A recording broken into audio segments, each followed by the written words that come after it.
بسم اللہ الرحمن الرحیم۔ السلام علیکم ورحمۃ اللہ وبرکاتہ۔ میں ہوں عالم۔ یقیناً تمام تعریفیں اللہ کے لیے ہیں۔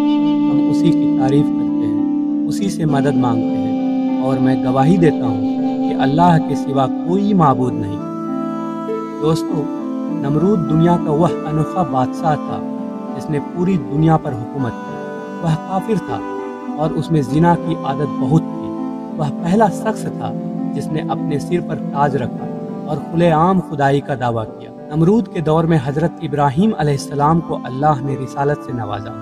حضرت ابراہیم علیہ السلام نے نمرود کے بتوں کو توڑا، جس کے جواب میں نمرود نے آپ کو آگ میں پھینک دیا، مگر اللہ کے حکم سے وہ آگ آپ پر سلامتی اور گلزار والی بن گئی۔ اس وقت کچھ گنے چنے لوگوں میں سے نمرود کی بیٹی تھی جو آپ پر ایمان لے آئی۔ جب نمرود کو اس کی خبر ہوئی تو اس نے اپنی بیٹی کے ساتھ کیا سلوک کیا، ساتھ ہی نمرود کی اس آگ میں حضرت ابراہیم علیہ السلام کے ساتھ ساتھ کیا واقعہ پیش آیا، نمرود کی اس آگ میں حضرت ابراہیم علیہ السلام کے ساتھ کیا کیا واقعات پیش آئے، یہ آگ کتنے دنوں میں تیار کی گئی، اللہ نے چھپکلی کو مارنے کو کیوں حکم دیا اور مینڈک کو مارنے سے کیوں منع کیا، اس کے علاوہ نمرود کا انجام کیا ہوا، ان سب سوالوں کے جواب ہم آگے بتائیں۔ ویڈیو کو آخر تک ضرور دیکھیں، اور اگر آپ ہمارے چینل پر نئے ہیں تو اسے سبسکرائب کرنا نہ بھولیں۔ تو دوستو، نمرود ایک شان و شوکت والا بادشاہ تھا۔ اس نے سب سے پہلے اپنے سر پر شاہی تاج رکھا اور خود کو خدا کہلوایا۔ کچھ سورس میں یہ بھی کہا جاتا ہے کہ وہ ناجائز اولاد تھا، اس کی ماں نے زنا سے اسے جنم دیا تھا۔ یہ لڑکا بڑا ہو کر بہت کامیاب ہوا، طاقتور بادشاہ بنا۔ مشہور ہے کہ پوری دنیا کی حکومت صرف 4 لوگوں کو ملی۔ 2 مومن تھے، حضرت سلیمان علیہ السلام اور حضرت ذوالقرنین علیہ السلام، اور 2 کافر، نمرود اور بخت نصر۔ نمرود نے اپنی سلطنت میں یہ قانون بنایا کہ سارا کھانے پینے کا سامان اس کے قبضے میں رہے گا، اور وہی لوگ راشن پائیں گے جو اس کی خدائی مانیں گے۔ ایک بار حضرت ابراہیم علیہ السلام اس کے دربار میں اناج لینے گئے۔ نمرود نے کہا، پہلے مجھے خدا مانو، تبھی اناج ملے گا۔ حضرت ابراہیم علیہ السلام نے بھرے دربار میں اعلان کیا کہ تو جھوٹا ہے، میں صرف ایک اللہ کی عبادت کرتا ہوں جو بے شریک ہے۔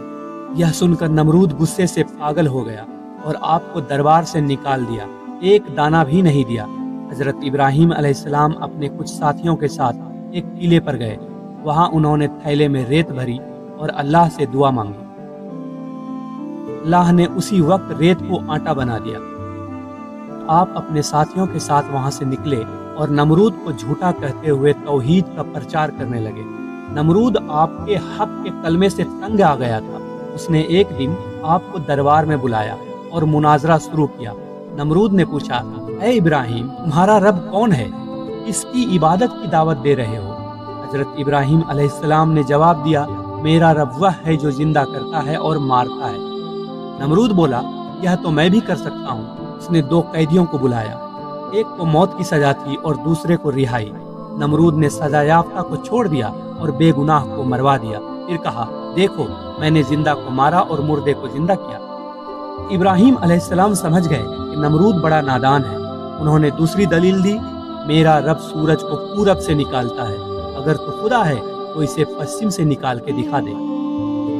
یہ سن کر نمرود لاجواب ہو گیا اور مناظرہ ہار گیا۔